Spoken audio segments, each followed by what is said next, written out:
a compartir un testimonio, un recuerdo, una reflexión, a lo que le pedimos 5 minutos a cada una y a cada uno, y nada más que eso.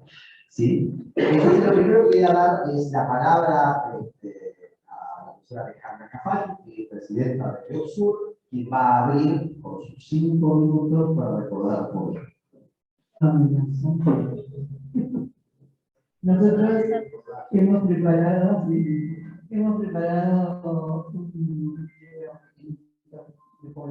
que está asociado a un primer encuentro que hicimos en 2017 con algunos compañeros de en ese momento de la directiva de Osur, con el sentido de buscar un poco cuál era su origen, de dónde venía y desde ese punto de partida pensar hacia dónde poder ir. Así que eso es lo que les vamos a ofrecer en este momento, apenas Isabel pueda poner el doctor.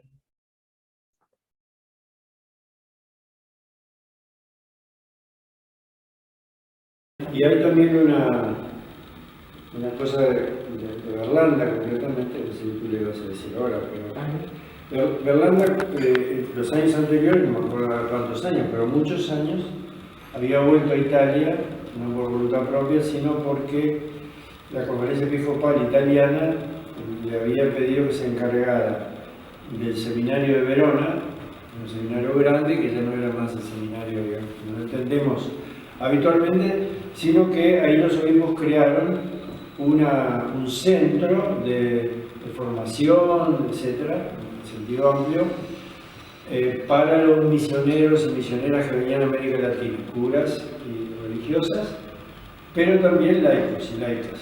O sea, ahí estudiaban la lengua, podían estudiar, por lo menos iniciarse un poco en la lengua, y tenían una serie de cursos de historia de América Latina, de historia de la Iglesia en América Latina, sí. Y llevaban continuamente gente de acá. Yo me acuerdo cuando yo estaba trabajando en Europa, estuve hasta el año 83, no me acuerdo qué año fui, uno de los que estaba dando cursos era espadachín. Y en ese periodo, Berlanda, en el seminario de Verona, bueno, ahí en esto de la Comisión Episcopal Italiana para América Latina, que era el CEIEL, ¿no? Creó un centro de documentación que se llamaba CEDOR, C-E-D-O-R, que era el centro de documentación Oscar Romero. O sea, que fue después del 81, porque fue después del asesinato. A ver qué año fue exactamente, no sé, que publicaban después un boletín de noticias en italiano, no sé si era semanal o mensual, eso no me acuerdo, pero que era muy interesante y que a alguna gente creo que le llegaba acá, porque bueno, no había tanto control de las cosas que no eran inmediatamente conocidas en la aduana, en el correo, entonces llegaba y estaba muy bien informado. Bueno, Berlanda venía también con esa idea, no sé hasta dónde de hacer una cosa similar acá, pero encontrándose con esa inquietud que había acá también, bueno, fue como las cosas se armaron medio provincialmente y se creó, sí, absurdo.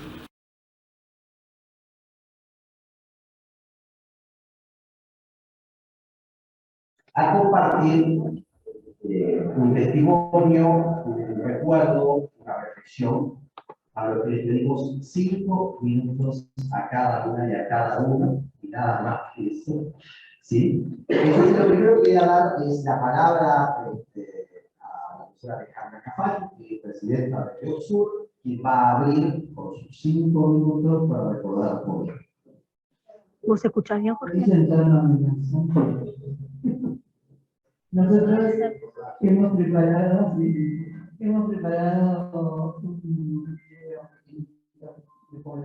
que está asociado a un primer encuentro que hicimos en 2017 con algunos compañeros de en ese momento de la directiva de Osur, con el sentido de buscar un poco cuál era su origen, de dónde venía y desde ese punto de partida pensar hacia dónde poder ir. Así que eso es lo que les vamos a ofrecer en este momento, apenas Isabel pueda poner el doctor.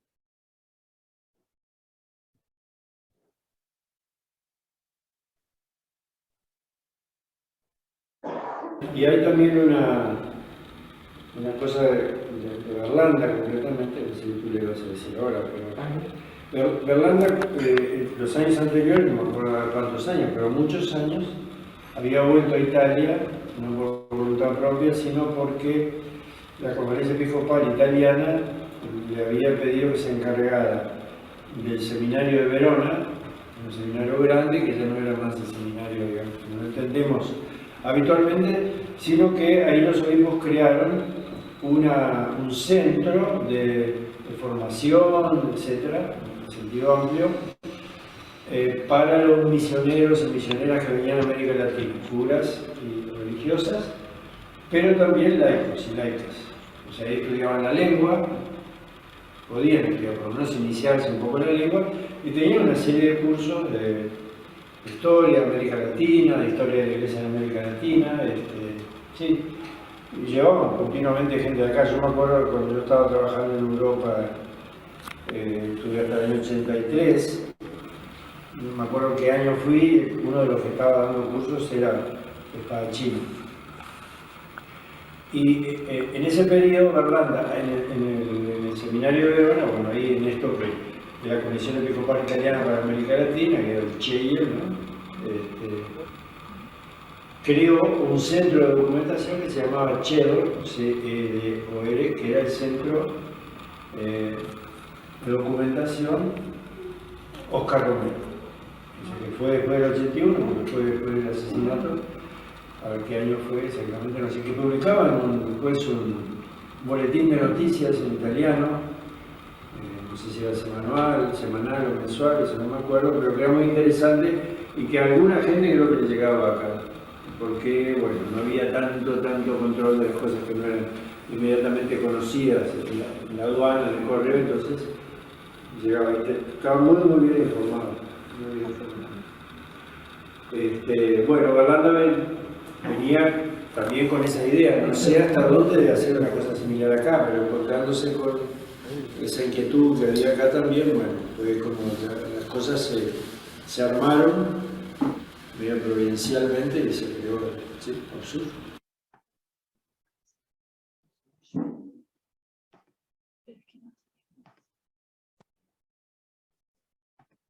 Micrófono.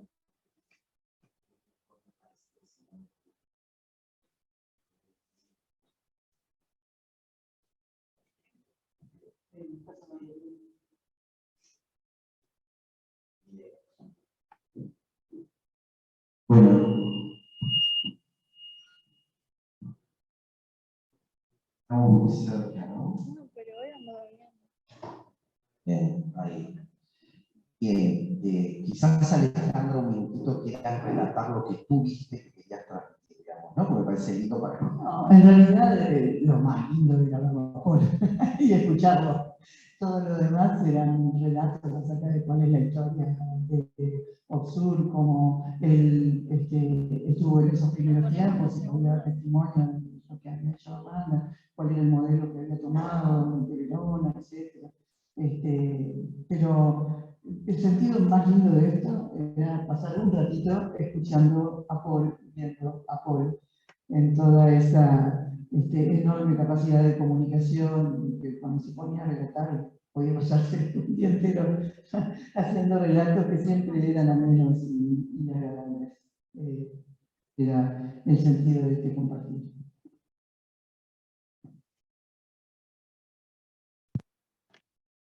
Entonces, digo, la línea de ir siguiendo compartiendo, nos están conectados ya las tres personas desde el exterior, ¿sí?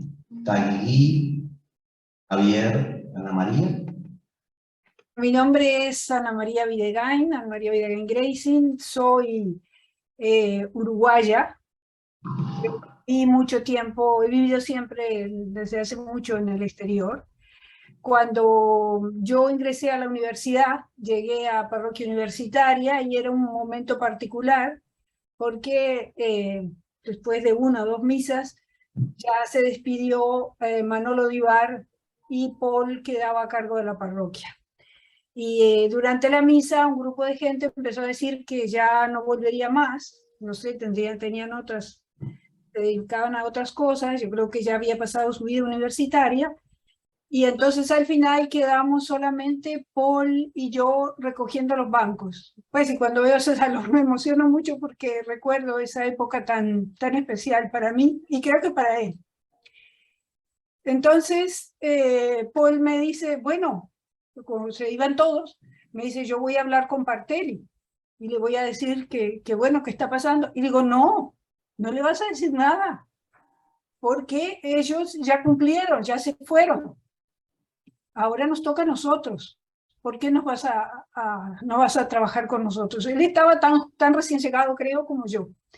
Y entonces, bueno, yo salí con sentí con un compromiso enorme de que tenía que traer militantes para el movimiento, y como diría Nenona, me fui a Humanidades y a Lipa a buscar a los ponchazos. Decía Nenona, había traído un grupo, y de hecho, es decir, los primeros que vinieron fueron Nenona, Pablo Bonavía, Margarita, esos son los que recuerdo. Tiempo después apareció otro grupo que creo que ya venía de antes, con Julio y Ana y Estela, pero bueno, eso fue el inicio de otra etapa del MSU con Paul. Y desde entonces para mí, pues, y creo que para todos nosotros, Paul fue el gran referente de la parroquia universitaria, ese espacio donde siempre nos reunió y fue tan importante, y a pesar de todas las vicisitudes y todo lo que pues hemos vivido, tanto lo que se vivió en Uruguay como por fuera, y lo que viví yo en lo personal, siempre lo sentí muy cerca. Siempre fue un gran amigo, un gran apoyo, una persona que nos daba siempre ese sentido de seguir trabajando, creyendo en lo que había sido lo fundamental. Es decir, para mí fue fundamental su presencia. Y de hecho los compromisos, el último compromiso que he asumido ahora fue justamente hace unos meses, y yo estaba muy dudosa, y Susana Nuin me dice, pero Ana María, ¿no te das cuenta que es Paul que te lo pide? Entonces ahí me desarmó. Para mí, Paul, decir, algunos que me conocen y saben lo importante que era para mí, que es y que era, me entiende. Entonces, a partir de ahí no tuve como argumentos para no asumir la tarea de acompañar a Paz Romana. Esa ha sido y creo, espero Muchas gracias, Ana María. Ella ya se presentó, está recibiendo totalmente en Paz Romana, y justamente está aportando, se va a ir recogiendo la experiencia que Paul nos dejó. Javier Diniz, Perú, Lima. Audio. Creo que ahora sí estoy en el territorio correcto. Bueno, en primer lugar, gran gusto de verlos en primer plano, por esta vez por lo menos a Pablo, y luego, claro, a todos ustedes, Nelson también, claro. Breves palabras, pero con ganas de empezar una conversación, por lo que luego mencionaré. Gracias por la invitación para compartir esto, compartir con Guigui y Ana María el panelito de inquietudes y temas. Y bueno, mi relación con Uruguay es bastante antigua, es mediados de los 60s, en la reunión de Toledo, que es la segunda parte de los 60s, no me acuerdo bien la fecha exacta, pero fue mi bautizo internacional, ¿no? acá en Uruguay, con un grupo de mocosos de Lima que veníamos a esta reunión y que nos encontramos con grandes figuras uruguayas, brasileñas y de toda índole que nos deslumbraban. Después, por supuesto, mucha relación con ustedes. A través, mencionaré 2 nombres, Uno, Patricio Rodé, con quien compartí responsabilidades internacionales y del cual nos hicimos enormes amigos.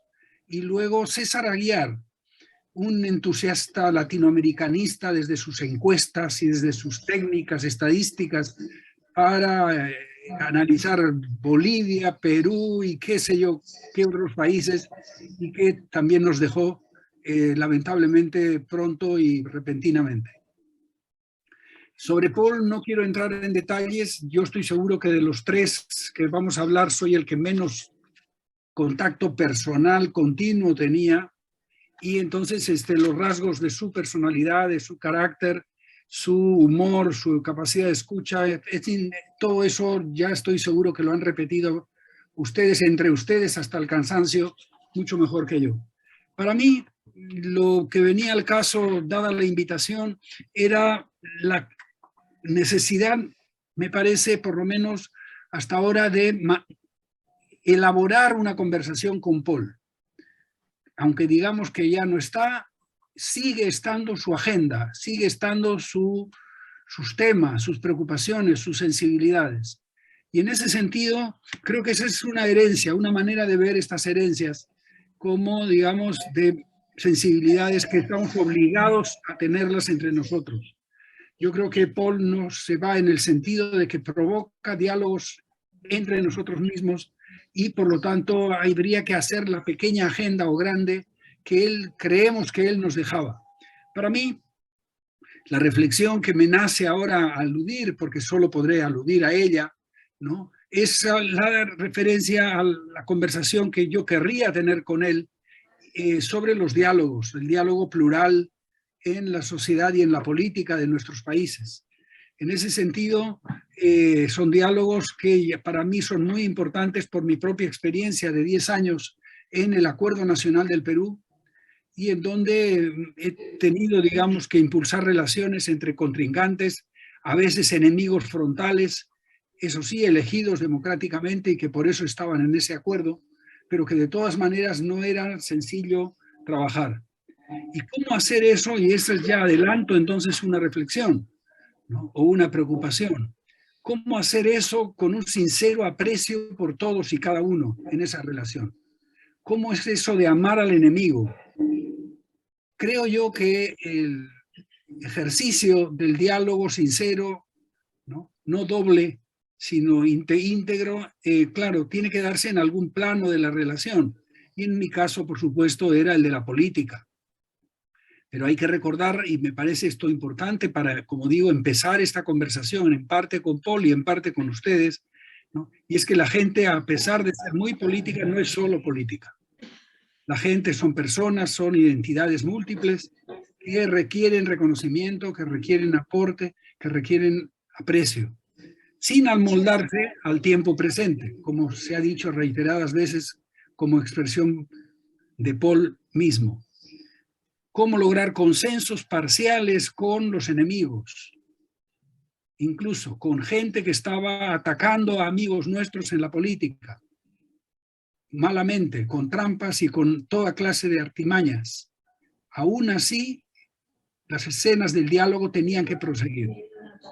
Entonces, ¿cómo lograr esos consensos, aunque sean parciales, con la pequeña esperanza de que si son consensos no habrán retrocesos, o serán más difícil que los hayan, digamos?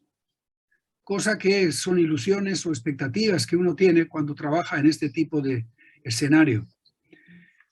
Y la otra preocupación que querría añadir es, por supuesto, la de hoy en Roma, en Vaticano, el cónclave de cardenales. Estoy seguro que todos ustedes y Paul mismo estaría escuchando y viendo qué pasaba o qué puede pasar al respecto. Creo que cómo hacer dentro del tema anterior también que haya a la vez una radicalidad como la de Francisco y a la vez un impulso al diálogo.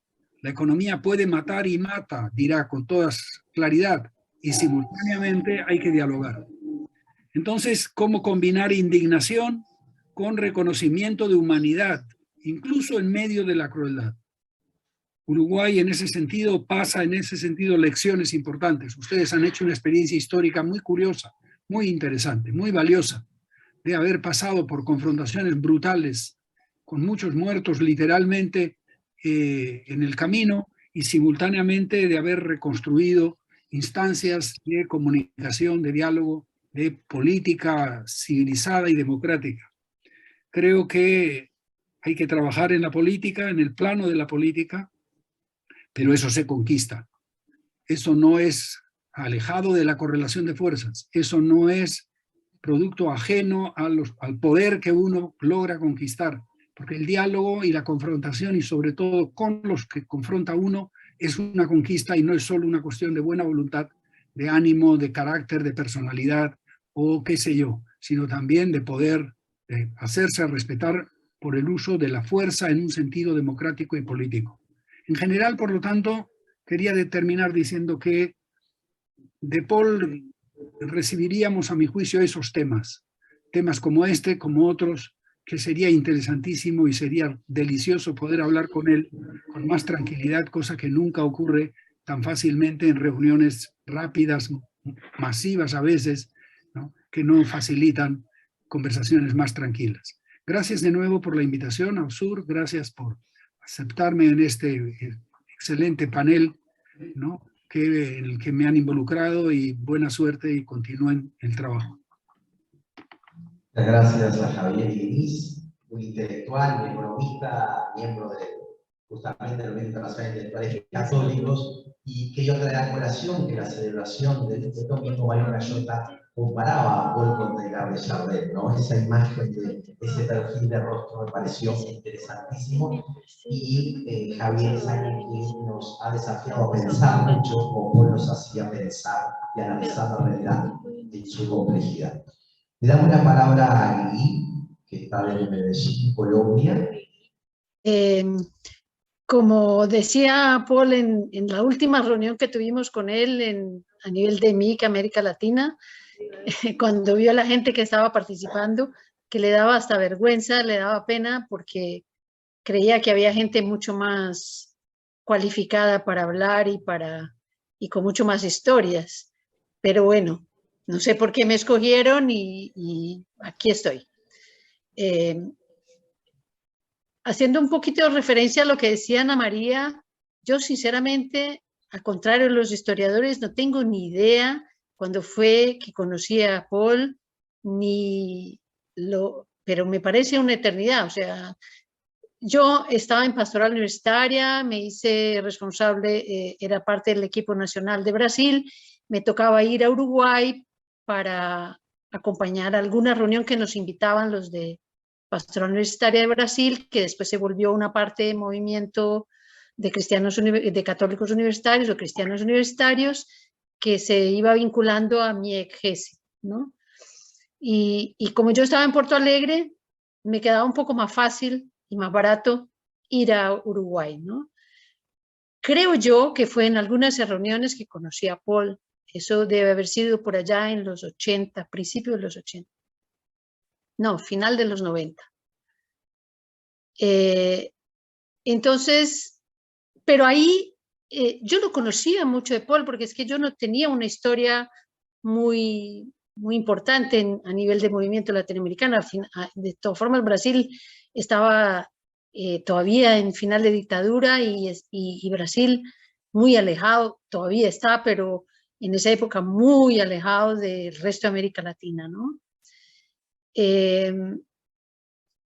Lo que sí hubo desde el comienzo, yo me acuerdo de cualquier momento que encontré a Paul, una empatía muy grande y muchas horas de conversa, muchísimas horas de conversa, no sé por qué exactamente, no sé si fue por esa cercanía de los del sur ahí, que de pronto nos entendíamos y teníamos algunos códigos medio comunes, ¿no? No sé. Lo que sí encontraba en él muchas características que me llamaban muchísimo la atención. Una persona muy sabia que no demostraba así claramente su saber, ¿no? Pero que todo lo que hablaba era muy sabio. Una humildad absoluta y una delicadeza de persona de estar... no sé por qué me está llamando Néstor.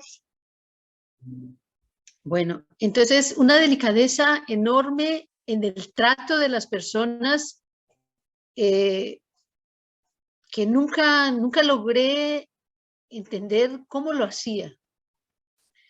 Bueno, y fuera de eso, la sencillez y la transparencia total. Y ahí quería entrar en lo que decía Javier, que me parece que ese momento que estamos teniendo aquí me llama mucho más no hablar de esos aspectos personales, de cómo fue la convivencia con Paul, porque yo creo que cada uno tiene experiencias únicas, digamos, pero entender un poquito ese compromiso que tenía él con nuestros movimientos laicales, que era un compromiso absoluto y muy, muy profundo, que él nunca lo dejó, eso sin dejar de tener otros compromisos, ¿no? Porque tenía innúmeros, pero el compromiso con movimiento, primero de estudiantes, después con profesionales, fue permanente y profundo y serio y que le dedicaba mucho tiempo. Pero entonces en ese sentido, cómo elaborar esas conversaciones y esos aportes de Paul a nuestros movimientos desde una perspectiva muy amplia que él tenía de iglesia, de un sentir eclesial tan serio y tan profundo y tan desde su identidad que yo creo que nos marcó a muchos, ¿no? Y en ese sentido, una de las cosas que retomé y que agradezco que este evento me permitió retomar fue toda la discusión que tuvimos entre 2020 y 2021 sobre sinodalidad, que para Paul era equiparable a democracia dentro de la iglesia, ¿no? Parto de un texto de Paul que escribió para Obsur, que no sé finalmente si fue publicado o no, ustedes de Obsur me podrán decir, en 2021, que se llama La búsqueda de la participación popular en la iglesia. Y ahí destaco algunas cosas que volví a leerlo y releerlo y es genial, es genial. Es su permanente compromiso con dos dimensiones muy importantes de su vida y de la vida de la gente y de la vida de nuestros movimientos. La dimensión, los dos registros, decía él, el sociopolítico en sentido amplio, y entonces se pregunta sobre la participación popular, el decir del pueblo, y en ese caso en la vida de la iglesia. Y el otro registro, el teológico pastoral, que considera la misma iglesia como pueblo de Dios. Bueno, ese permanente compromiso con esos dos registros que él llama, con esas dos dimensiones, me impresionaba, porque eso lo hace pensar que la democracia necesaria dentro de la iglesia es la sinodalidad, ¿no? Que hoy estamos viendo como retomada. Otra cosa que me llama mucho la atención es su realismo en términos realismo, no idealización, donde él dice que es un camino trabajoso. Es un camino trabajoso. En ningún momento idealiza, entonces va a las fuentes, busca saber exactamente cómo ha sido, y en su vivencia personal habla de un camino vivido apasionante, ¿no? O sea, que él cómo ha vivido ese camino trabajoso. No es un camino tortuoso, difícil, aburrido, no, es un camino vivido apasionante. Y eso me parece genial, porque eso nos da un ejemplo increíble, ¿no? Porque a veces nos parece como, qué pereza mantenerse en ese cuento de la iglesia, es tan difícil, es tan oneroso.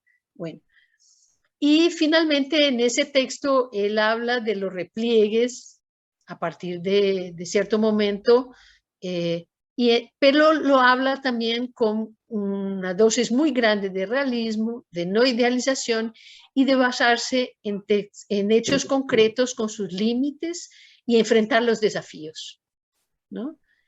Bueno, ahí hay unos pedacitos de textos que si después quieren los podemos citar, que son parte de ese texto, que realmente no estoy segura que fue publicado o no en Obsur, pero a partir de ahí también fui a buscar lo que se hizo después, en junio de 2021, precisamente el 12 de junio de 2021, hicimos a nivel de movimiento latinoamericano, pero con la participación de algunas personas del movimiento internacional, y que fue una conversación sobre sinodalidad. En el marco de esa cuestión que veníamos discutiendo, de dos cosas muy importantes que sentimos que son ejes fundamentales hoy en América Latina, que son democracia y sinodalidad. Bueno, sobre esa conversación la tengo grabada, si algún día lo quieren. Son dos personas que son ponentes, una es José Miguel Espinosa, un peruano, laico, y la otra es Paul Davesís. Son 10 minutos prácticamente que habla cada uno, pero lo de Paul es nuevamente muy denso, pero muy claro y muy definitivo. Ya voy a terminar, no voy a detenerme en ese, si quieren después comentamos. Él habla de referencias para esa iglesia sinodal y habla de 4 referencias y habla de 3 etapas. Y la última etapa es esa actual que vivimos con Francisco, pero habla de la evolución primero, desde el Vaticano II, después habla sobre el retroceso y finalmente lo de ahora. Y es con una cantidad de informaciones, porque Paul iba a fondo a buscar los documentos y a analizarlos y a interpretarlos, y yo creo que vale la pena todavía que volvamos a retomar sobre eso. Bueno, nuestros movimientos evidentemente sí, no sé si otras instancias de iglesia, en nuestros movimientos, porque todavía me queda en la cabeza una pregunta que hemos hablado varias veces con Paul en el último año, y fue en aquel último año, que fue cómo nuestros movimientos participan de esa nueva etapa que él habla como la última etapa de retomada, de reimpulso de la cuestión sinodal.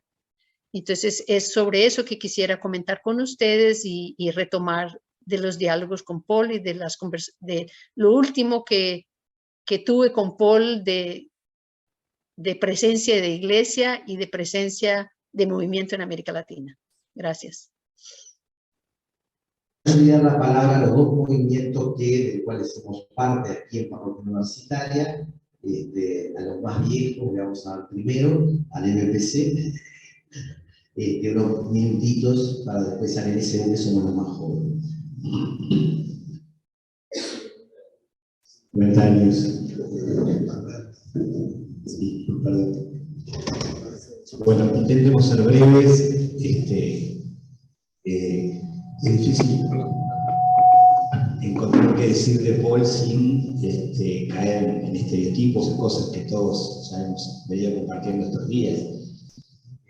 Lo primero que se me ocurría es que Paul era un tipo serio, se tomaba las cosas en serio. Un día estábamos en un asado y nos dice, no, porque hace unos meses me preocupó todo esto del LGTBQ, como nadie sabe nada.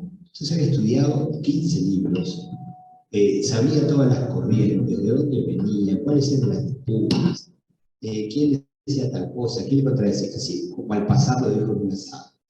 Era un tipo realista, además se da cargo de la realidad, de su capacidad de vivirla no como solo miembro de la iglesia, sino como miembro de la sociedad, con gente muy distinta, buscando lo colectivo. Su tesis es de una densidad importante, la que a trabajar últimamente, realmente a lo largo de leer uno encuentra detalles que son de una profundidad poco común. Y también alguna vez era un descerebrado. Cuando hablábamos de mediador nacional, nunca había Paul ser un tipo tan descerebrado como cuando hablábamos de eso. Y eso era Paul, todo. Claro, eso era Paul. el pueblo estatal en Montea hace un año que, estando en el equipo internacional, de nuestro movimiento en Lima, preso a él una pareja, y en un momento se dan cuenta que era locura, lo soltaron, y él no se fue hasta que le a la pareja, y todos están convencidos que eso le salvó la vida. Entonces también eso, padre comprometido, el cercano, para no hablar de su humor hasta los últimos días, cuando habló de Blanco, ¿no? Un tipo que tenía una capacidad de humor permanente también. Lo que le ha aportado, justo no encontré el video que filmó cuando se cumplía 100 años del movimiento, te decía una cosa muy, yo nunca había escuchado de él, que el movimiento forjó su ser sacerdotal. Que las claves por las cuales, las grandes tendencias por las cuales él había ido conformando, se fue conformando junto con el movimiento, ¿no? Pero también junto con esa experiencia de creación de identidad, pueblo de Dios, fiscal, que era algo muy asumido por él, más allá también de su capacidad de siempre acompañar y nunca tironear, ¿no? A veces enojado, empujar, su forma de contribuir a tejer cosas. Para el movimiento ha sido siempre una persona clave a nivel internacional, me consta, por ejemplo, que el movimiento que también, todos lo recuerdan con mucho cariño y con mucha convicción de que estaban hablando con una persona de una profunda fe, muy encarnada, muy arraigada. ¿De qué forma Paul acompañó a los cristianos universitarios? La segunda pregunta, que la dejamos un poco para el final, ¿cómo nos compromete su legado? Engancho con lo que decía hoy Ana María, porque hicimos un trabajo de preparación de este testimonio con distintas generaciones. No da hoy para recontar porque el hermano Néstor no nos permite eso.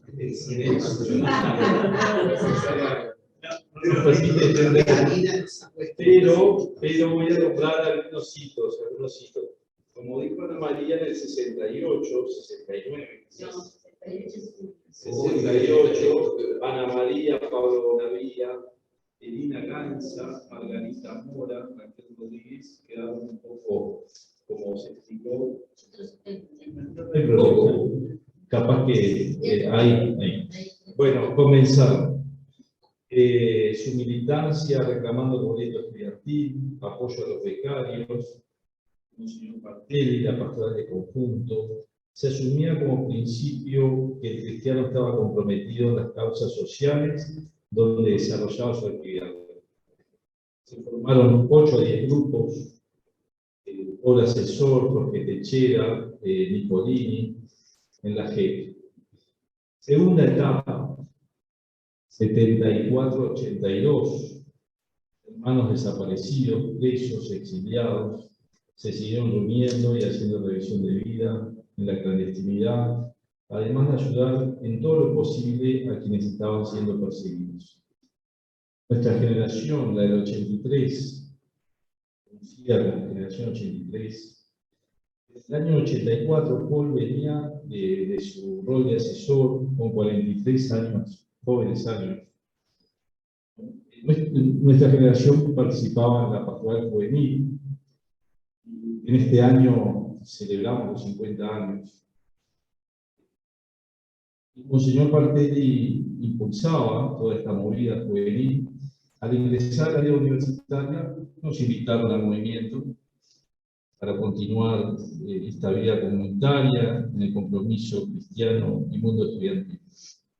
Emergíamos de la dictadura, gran entusiasmo, esperanza de disipar todo autoritarismo. Asumíamos el compromiso en la universidad o en el gremio, en la iglesia, en lo académico y también en lo social. Reuniones semanales, revisión de vida, plenarios, campamentos, eventos, así también como casamientos, bautismos, fueron llegando. Manteníamos la misa semanal. Como ejemplo de la porfiada vocación de Paul con la pastoral universitaria y con la actualidad vigente, encontré unos documentos en el año 89. Resumía conclusiones de uno de nuestros encuentros. Decía así, ahora sí, textual. En realidad tenemos una cierta dificultad en afirmar de verdad la pertinencia del compromiso en la universidad, porque nuestra inserción en ella es limitada. De todos modos, las razones principales que nos hacen valorarlo son razones pastorales. El hecho de que nuestro campo de evangelización es la universidad, es decir, que somos enviados a evangelizar el mundo universitario, es nuestra tarea propia en el seno global de la Iglesia. Razones de tipo social, político, cultural, que nos llevan a seguir afirmando la importancia de la universidad para todo proceso de cambio en una sociedad, y porque en ella juega también una manera de ser joven hoy, en el país y en la Iglesia. La gestación desde ahora de un estilo de vida profesional al servicio del pueblo y sus necesidades. Por último, razones de responsabilidad por el privilegio que significa hacer estudios superiores. Sin duda, resume muy bien esa vocación ¿no? y las conclusiones de este encuentro pasado. Dejó en nosotros la semilla, la huella, nos compromete su legado, por eso estamos hoy intentando de nuevo formar comunidades de revisión de vida para la acción y la reflexión de estudiantes. Paul nos encargó antes de su partida seguir siendo como agujas, pinchando burbujas en el ámbito universitario, con el objetivo de sensibilizar y comprometer, con precisas instrucciones y consejos para continuar trabajando. Ojalá, con el apoyo de Dios y de todos, lo podamos completar. Así que muchas gracias. Gracias, Ricardo, Néstor. Y vamos a dar la palabra ahora al Sheikh, que esta perspectiva de Paul, que como decían, se retomaba, él tenía un compromiso con los derechos humanos, con el ecumenismo. Evidentemente hoy es el día del detenido desaparecido, y justamente aquí la celebración del 20 de mayo ha sido fundamental. Pero la dimensión ecuménica también, y le agradecemos al Sheikh, después va a hablar una teóloga luterana también. Hola, buenas tardes a todos. Mi nombre es Samir Salim, soy de Egipto, director del Centro Egipcio de Cultura Islámica. En el año 2015 llegué aquí a Uruguay y empecé a conocer el Uruguay. El evento que llama la atención y que me invitaron para ir allá, ese evento se llama Montevideo es la ciudad de la paz. Y allá fui y conocí al señor Paul. Y entonces, el primer encuentro con él era en el evento que habla sobre la paz en un país abierto, en una ciudad abierta para todos. Y después participamos en la misa del diálogo interreligioso. Siempre estamos conectados por cada mes para reunirnos en un lugar, cada lugar en el centro egipcio acá. Después, la última vez que nos conocemos de acá, del observo, en el mes de diciembre 2017. Nos encontramos acá en un evento que se llama ¿Quién somos? Que cada persona que se habla sobre su religión, y hablamos acá. ¿Y hablamos sobre qué? Hablamos sobre el amor, sobre la paz, sobre el Dios que es Dios nuestro todo. Acá estamos iguales. Somos seres humanos, somos hijos de Dios. Dios que nos llama a conocernos, a amar uno al otro, a vivir juntos, porque Dios es la paz, su nombre es paz, su nombre es amor, su nombre es misericordia. Y hablamos sobre esto, vivimos con esto. Y después, en el año 2018, cuando fui de Uruguay, antes de mi salida de 4 o 5 meses, recibí una visita de la mesa del diálogo religioso y Paul él fue con ellos, saludamos y me da un abrazo. Todavía hasta ahora me siento ese abrazo, porque estamos hermanos, somos hermanos. Y él fue y nos comunicamos cada tanto por el WhatsApp, preguntándole cómo está así. Y qué mala noticia, el año pasado, cuando nosotros lo vertimos, y yo como musulmán hice la oración por él, estaba rezando por él, que el Señor lo reciba en paz y que en paz descanse. Y nosotros seguimos el mismo mensaje que nos oyen y que nos recibimos juntos del tema de la paz y vivir en paz y vivir juntos y conocer el otro con todo el respeto a cada persona y buscamos lo que nos une, porque lo que es común entre las religiones monoteístas son mucho, las diferencias son poco. Hablamos sobre lo que nos une y dejamos lo que nos porque es cada religión tiene algo participar. Dejamos esto y hablamos lo que nos une. Y cuando volví aquí en Uruguay, participé otra vez en la misa del diálogo religioso para seguir el mismo mensaje. Y acá, en el mismo lugar donde damos una palabra sobre la paz, en el mismo lugar de Oxford, para seguir lo mismo. Y ojalá que en paz descanse y muchas gracias por la invitación. Muchas gracias. Ahora vamos a escuchar las palabras de Stephanie Kircher, que es teóloga luterana, que comparte junto con la esposa de la compañera de Nicolás Iglesias, que llevan adelante el proyecto Fe en la Resistencia, que participan también de niveles ecuménicos y de actividades con Oxford. Entonces vamos a escuchar las palabras de Stephanie.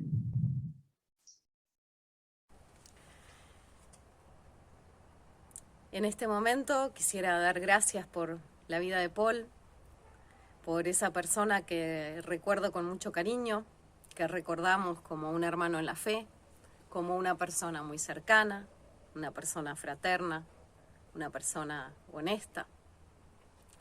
Alguien que realmente vivía una entrega auténtica de su vida al camino de la fe. Como teólogo, siempre era muy inspirador. Su convicción de fe a todos nos inspiraba. Sin duda, Paul tenía esa capacidad de conjugar la teoría y la práctica. Recuerdo en las celebraciones ecuménicas, los 20 de mayo, cuando antes de salir a marchar, uníamos las manos en oración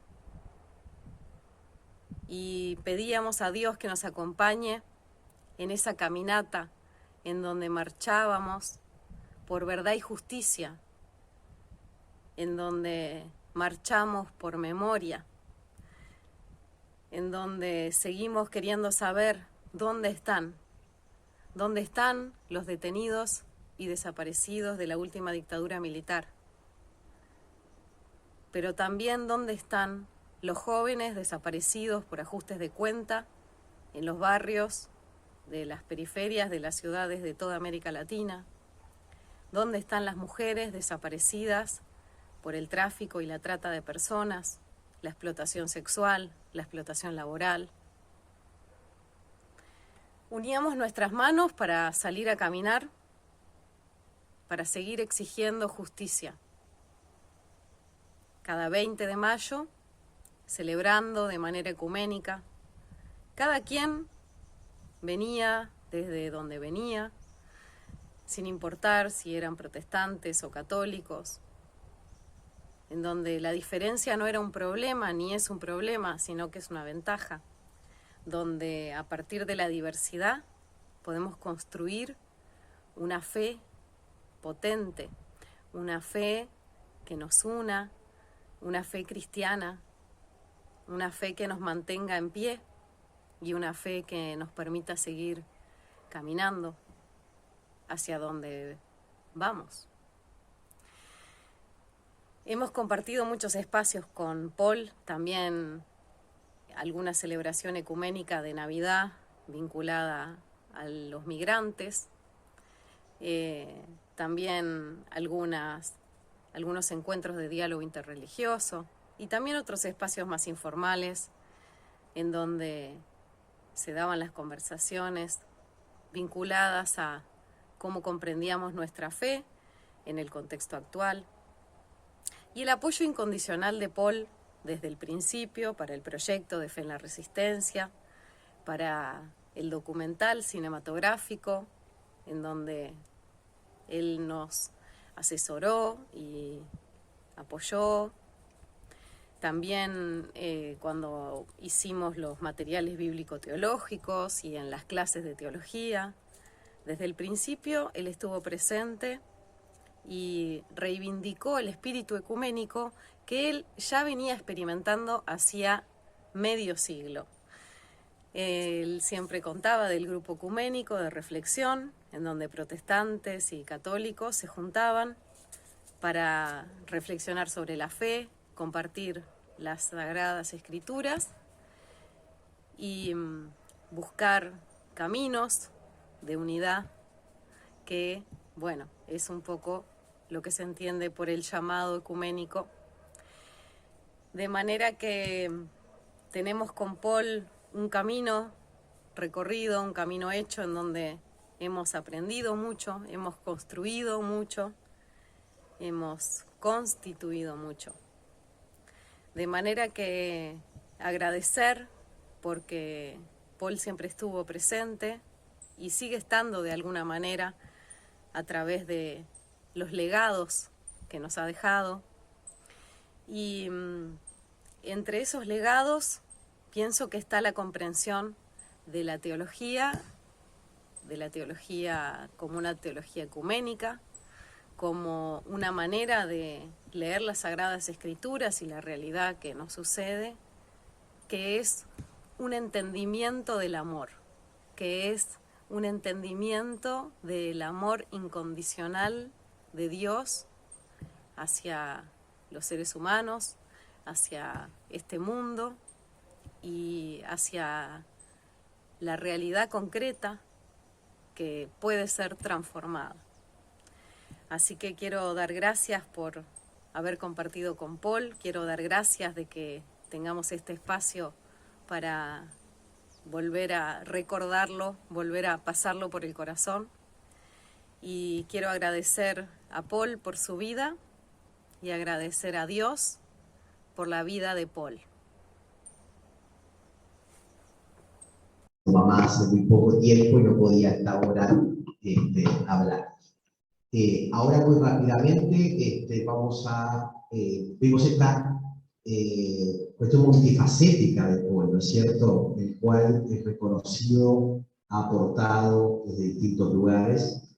Entonces, ahora lo que vamos a hacer es, una vez Paul partió, Paul llegó, la Pascua de Paul, la reacción que provocó en la sociedad a partir de un conjunto, de hecho yo rápidamente voy a recorrer para después darle la palabra a Cecilia, que va a contar cómo vamos a recoger ese legado que Paul ha generado de alguna manera. Entonces, muy rápidamente, a través de algunas fotos, ¿no? A un año de la Pascua de Paul, no es una partida, sino una llegada, retomábamos lo que decía Pablo, que nos recuerda todo lo entregado a la iglesia, a la sociedad, las formas de ser cristiano, la actitud reflexiva para transformar la realidad. ¿Sí? Entonces, la Carta Obsur de 2001, de enero de este año, recogió, ¿sí?, parte de lo que habíamos encontrado como reacciones, digamos, ¿no? Bien, tenemos de alguna manera, justamente a través de un programa que se da para uruguayos en el exterior, compartimos porque nos pidieron de Argentina, de Australia, de distintos lugares, quién era ese Paul Davesí que había coordinado el Grupo por la Vida en plena pandemia, porque fue a partir de ahí, ¿sí?, que surge la idea de recoger justamente el aporte de este sacerdote que había aportado a coordinar el Grupo por la Vida, que era no caer en la grieta entre gobierno y oposición, entre distintas cuestiones, aportar al diálogo. Bien, los testimonios de referentes de distintos lugares, justamente a partir de este diálogo por la vida, ¿no?, el rector de la Universidad, Rodrigo Ali, que no conociéndolo personalmente, quedó profundamente impactado por esa actitud de servicio, esa actitud de apertura que Paul Davesí había tenido. Carlos Bastiani, el presidente del Instituto Pasteur, ¿sí?, un biólogo, sí, familiarmente tiene vínculos con Paul, pero sin embargo fue quien lo convocó y fue aceptado por todos los partidos políticos, por todos los académicos, por los organismos sociales para que Paul aportara, ¿sí? Guillermo Dillero era cuñado, pero sin embargo ha sido el primer director del Instituto Pasteur de París, quien hoy reside con Margarita, su esposa, la hermana de Paul, en París, aportó justamente esa mirada en distintos aspectos. Pasamos rápidamente porque no quiero yo quedarme con los pocos minutos. También aportaron Ana Olivera, actualmente diputada del Partido Comunista, pero que había sido militante de la parroquia universitaria siendo adolescente, o el actual ministro de Trabajo, ¿sí?, Pablo Mieres, o Guillermo Ehrlich, quien es también un biólogo que aporta. Mercedes Clara, que es una compañera de la casa, digamos, ¿no?, pero que a la vez recoge justamente desde el lugar de la práctica común. Pasamos. Esto del diálogo por la vida, ¿no?, fue clave, porque Paul, en la etapa que estaba coordinando, a mí me había pedido que lo ayudara en los contactos, y era muy importante el cómo ver las distintas vínculos que se estaban produciendo en ese espacio. Pasamos.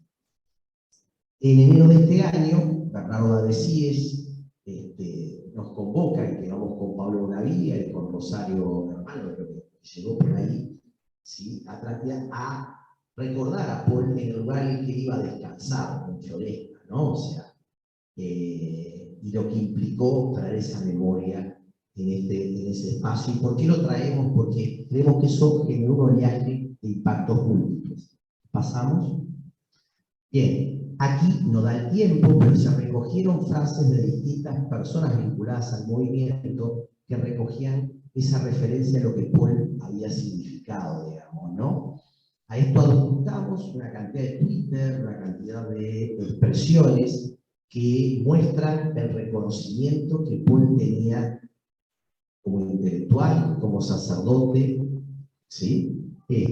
Terminado mi tiempo entonces, para hacer los 5 minutos, este material va a quedar junto con todas las exposiciones que había. Le doy la palabra entonces a Cecilia Zaffaroni, que nos va a contar cómo vamos a recoger algo de los materiales de Paul. Bueno, muy bien. A mí no me han pedido que hable de la historia, sino que hable de lo que vamos a hacer para adelante. Capaz que porque soy la más vieja, porque soy del periodo anterior al que hablaba Ricardo, o sea, de la etapa previa de la FUC y de la carrera universitaria, como se conformaron, de esa época que somos amigos y compañeros con Paul. Incluso en el caso personal, además, porque fue de niña, entrañable amigo y compañero de mi esposo César Aguilar. Entonces, les voy a decir si lo vamos a hacer para adelante, pero también les quiero decir algo de lo que de alguna manera me llevó a sumarme a esta iniciativa cuando desde USUR me la plantean, ¿no? Porque la verdad que en este momento no voy a negar que lo que siento es un enorme vacío cada vez que entro acá. Son muchos años de su presencia, Pero al mismo tiempo, y esto también me lo hizo pensar un poco cuando estuvimos en la misa el domingo y todas las cosas que fueron planteadas, es un vacío que es también una presencia, porque de alguna manera es un vacío que nos hace revalorizar muchas cosas, como nos pasa siempre cuando algo nos falta, nos damos cuenta del valor enorme que muchas veces eso que nos falta tiene, ¿no? Entonces es como volver a ser presente esos elementos que Paul nos transmitía con tanta fuerza, esa hondura de su fe, ese compromiso, y esa fidelidad de estar siempre, porque de alguna manera fue un compañero que nunca nos falló. O sea, estuvo en las buenas, en las malas, cuando éramos muchos, cuando éramos pocos, siempre sabíamos que podíamos contar con él. Y por eso que de alguna manera yo sigo sintiendo que está presente y que va a seguir estando presente. Entonces el desafío es cómo hacemos que esa presencia que seguimos sintiendo se pueda visibilizar mejor y se pueda compartir con otros. Y como muchos decían, de los que hablaron antes, cómo ese diálogo que manteníamos con él se puede reabrir y se puede seguir, nos puede seguir inspirando. Y entonces vamos a seguir sintiendo esa presencia. Entonces, bueno, nos juntamos un día a iniciativa del equipo del Sur con Mario Martínez y con Mauricio Fuentes para pensar un poquito qué hacer. La idea básica era recopilar materiales escritos de Paul para pensar en sacar alguna publicación en algún momento. Entonces, lo que nos hemos planteado hacer es lo siguiente. Con esta idea entonces de visibilizar esta presencia y rescatar su legado, ¿no? Bueno, en primer lugar, empezar a recopilar documentos. Es decir, acá en el acervo del Sur hay mucha cosa que hay que empezar a mirar dentro de todo este material que hay acá, que podemos encontrar que pueda servir a este propósito, ¿verdad? Y también buscar de otras fuentes. Y en este sentido, hay que aprovechar esta instancia para decirles a todos que aquellos que tengan algún material que piensen que pueda ser de utilidad a esta recopilación que hacemos, nos lo hagan llegar, ¿no? Porque la idea es, una vez identificados esos materiales, clasificarlos según algunos criterios, el tipo de documento, la temática, la época o el momento, pues iremos viendo con esos criterios cómo armar un material que tenga su coherencia, ¿verdad? De todo eso que recojamos, como decíamos, categorizarlo y seleccionar los más significativos. Agruparlos y después identificar a alguna persona que haya conocido especialmente a Paul en esa área, en esa temática, en esa faceta, para que pueda escribir una introducción para ese grupo de trabajos, que de alguna manera transmita el aporte, cómo ve el aporte de Paul en esa área, pero también que nos transmita algo de la persona de Paul. Cosa que esos testimonios nos vayan permitiendo, en el momento que ese documento se publique, conocer también a Paul como persona. O sea, que sea un material que publiquemos que nos aporte elementos para difundir, sistematizar, ordenar y hacer conocer el pensamiento de Paul para que siga eliminando y nos siga motivando, y al mismo tiempo esos testimonios que nos vayan mostrando quién era esa persona que de alguna manera nos aportó todos esos pensamientos. Esto va a ser un periodo, algo que nos va a llevar un tiempo, ¿verdad? Porque hay que leer muchas cosas, hay que como un producto colectivo, ¿verdad? Les cuento que por ahora, recién empezamos, lo que estamos haciendo es leyendo, ¿no? Han llegado, por ejemplo, algunos documentos, algunas publicaciones de Amarilla, cuando se convocó el Congreso de San Leopoldo, el Congreso de Teología, y del primer momento de la Asunción de Francisco, o sea, un librillo que publicó Amerindia, que se llama, un trabajo escrito por Paul que se llama Una nueva época, elementos sobre la actual coyuntura eclesial, que es de agosto del 2013. O sea, el Papa Francisco fue nombrado en marzo del 2013, y de alguna manera él hace todo un análisis sobre la situación que se plantea, las expectativas, las cuestiones a tener en cuenta, algunas advertencias, las tareas a encarar, los desafíos, Y realmente me resultó tan interesante, casi 10 años después, leer eso que nos decía Paul ahí. Primero que está escrito en un lenguaje muy coloquial, ¿no? Y era como escucharlo hablar. Y por otro lado, ver cómo todo eso que él pensaba, cómo se fue desarrollando después de estos 10 años, ¿verdad? Y cómo había muchas conclusiones allí muy valiosas que nos pueden seguir ayudando. Y eso que se nos puede pasar también con otros documentos.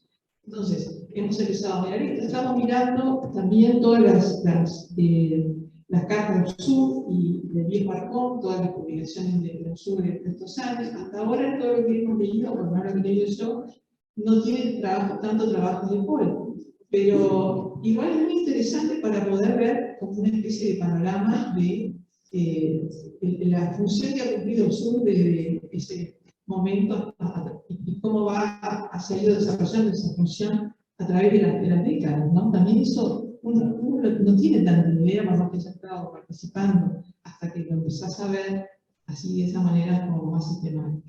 Así que bueno, es una tarea muy desafiante, interesante, no sé, pondremos nuestra mejor buena voluntad, pero seguramente vamos a necesitar la ayuda de todos y desde ya les agradecemos poder contar con ellos. Muchas gracias, Cecilia. Estamos todos combinados entonces a tratar de recoger. Bueno, queremos agradecer a Jorge y a Ana Laura, que son de la comunidad que la apoyen. Está Pablo, la apoyatura, lo mismo que Isabel y a Mauricio.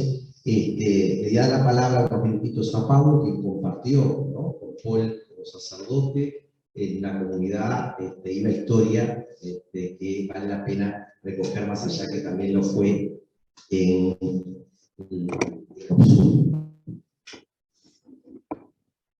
Bueno, muchas gracias. Sí, es verdad, en los últimos años, Paul, muy bien recibido por la comunidad de San Antonino aquí presente. Por supuesto, creo que bien recibido por mí. Estuvimos compartiendo cosas muy buenas. Pero a mí me gustaba destacar un solo puntito pensando de aquí en más. A mí hay una cosa que siempre me impresionó de Paul. Era un tipo muy serio, tú lo decías, ¿no? Un tipo que se tomaba en serio el sufrimiento de la gente. Un tipo que se tomaba en serio las dificultades para cambios más estructurales. Un tipo que se tomaba en serio las dificultades que vivimos aquí. ¿Cómo una persona lograba tener la serenidad? Me impresionó de Paul la serenidad para poder afrontar desde los problemas más grandes a los aparentemente más pequeños, siempre con una capacidad de no dejarse envolver por los problemas, pero al mismo tiempo buscando respuestas. Yo diría, un legado sería la sabiduría de Paul. Cuando yo me pregunto cómo explicar esa sabiduría, hay una cosa de las muchas que a mí me impresiona. Yo creo que ahí estaba en buena parte su capacidad, por supuesto, desde la fe vivida y compartida como cristiano, como cura. Él veía lo grande habitando en lo pequeño y lo pequeño habitando en lo grande. Creo que eso le daba una convicción de lo importante que son las cosas que aparentemente son insignificantes, y al mismo tiempo no dejarse abrumar cuando los problemas eran grandes y a veces dramáticos.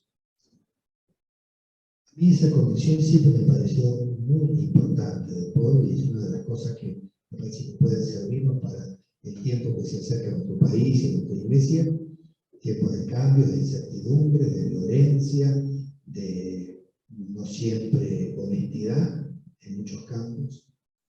A mí me recordaba el epitafio que hay en la tumba de San Ignacio de Loyola.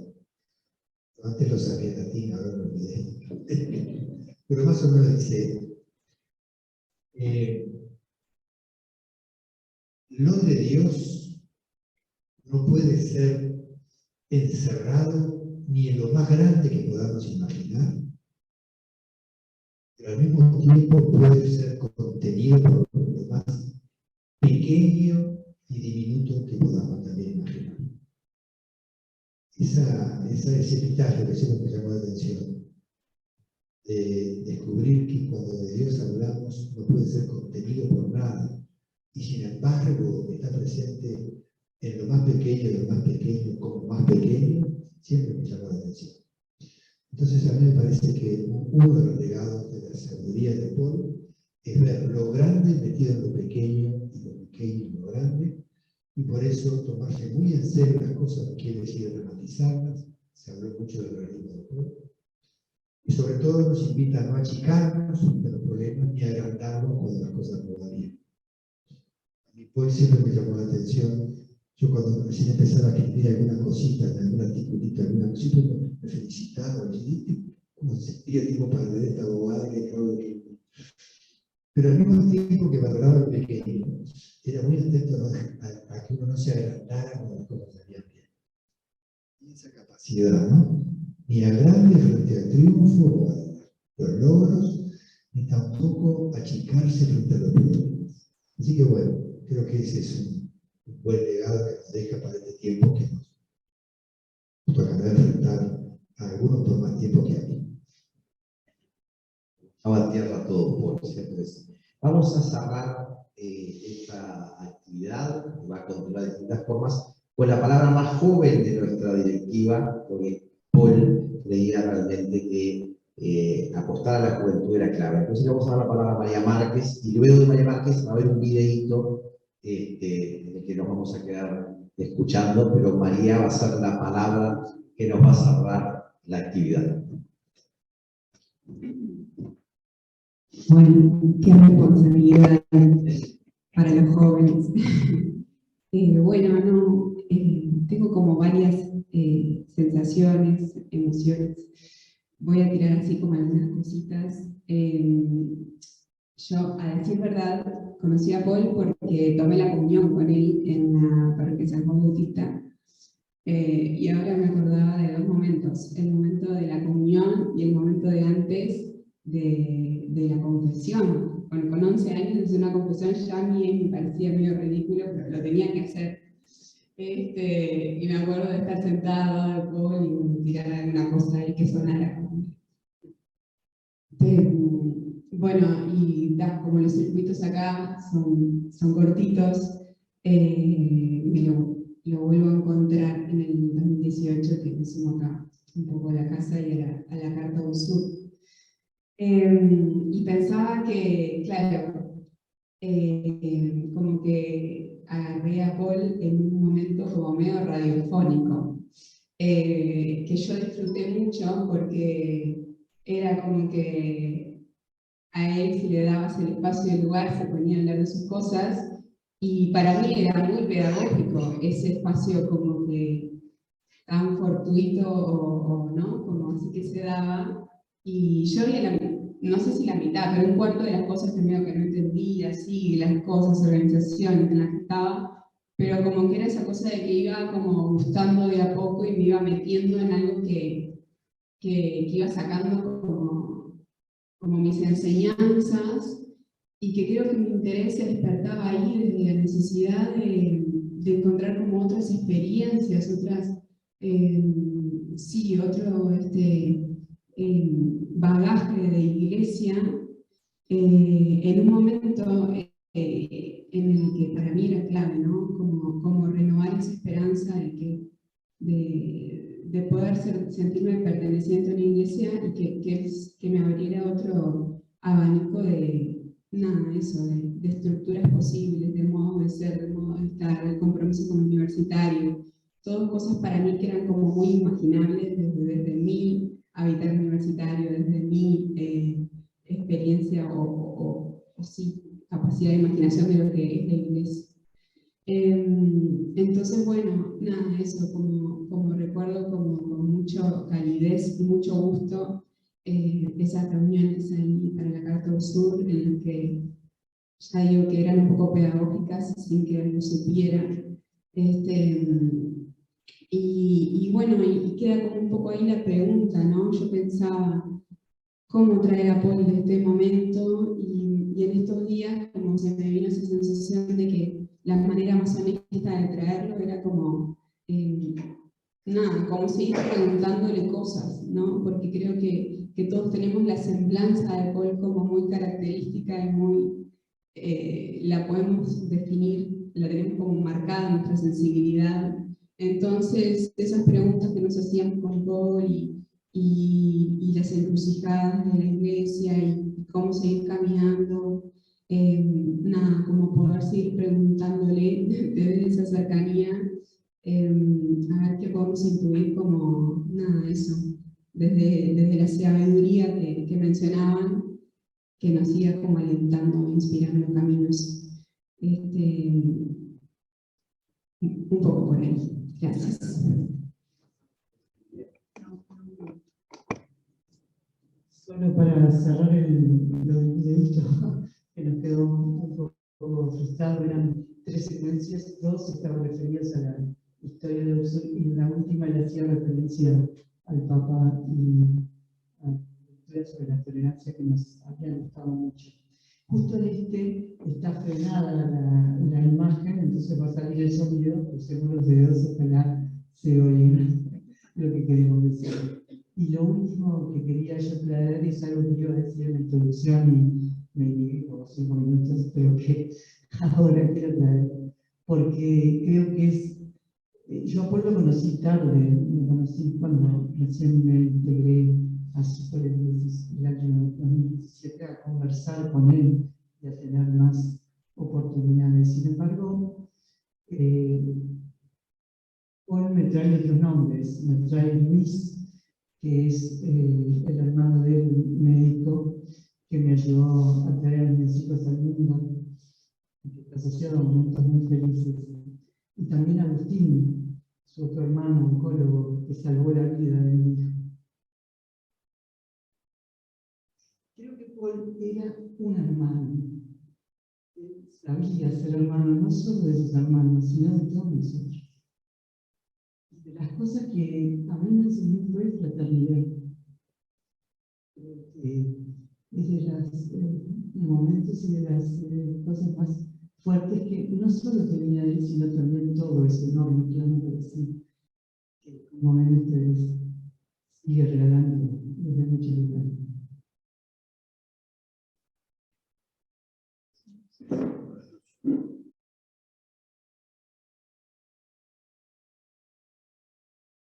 Yo creo también, hablando sin negar, porque me parece una experiencia muy, muy valiosa de evitar pisar los callos, todo eso, pero me parece que también como que van llegando los tiempos en que hay que animarse un poquito más, no a hacer oposición, no es esa la idea, pero sí a plantear, yo creo que en eso también hay un nuevo tiempo, ojalá que dure, con Francisco, viendo cómo él no descabeza a gente que está yendo a la guerra y los tiene compartiendo el gobierno, ¿no? Claro. Algunos de ellos. Uno dice, bueno, acá no es solo un tipo que tiene una paciencia especial o que no le importa, y dice, bueno, sino alguien que también me parece, que, por las cosas que ha planteado, que tiene una concepción de la unidad de la iglesia, eso que una expresión que él empezó a utilizar ahora últimamente, que viene del mundo protestante, ¿no? Que le llaman la diversidad reconciliada, ¿no? Para decir, bueno, podemos ser bastante diferentes, podemos pensar cosas diferentes, pero tenemos algunos puntos bien claros que nos unen y bueno, en función de eso... Interesante, sí. Claro, no está reconciliado una vez y para siempre, siempre hay que ver cómo se reconcilia, pero creo que eso pasa mucho por el respeto, ¿no? Cosa que también uno tiene que aprender el respeto a otras posiciones y no querer, como uno está en discrepancia con uno, bajarlo de un ondazo, cortarle la cabeza, ¿no? Eso también... Pero digo, nos cuesta a nosotros porque hemos vivido, yo creo también, en esa especie de oficialismo durante un tiempo, ahora también está, pero yo creo que uno está más baqueteado como para decir, bueno, pero de todos modos... No, porque creo que, bueno, esto ya son reflexiones aparte del sur, digamos, pero no, creo que tampoco es bueno tratar de eliminar el pensamiento distinto, la diversidad, porque finalmente las ortodoxias son terribles.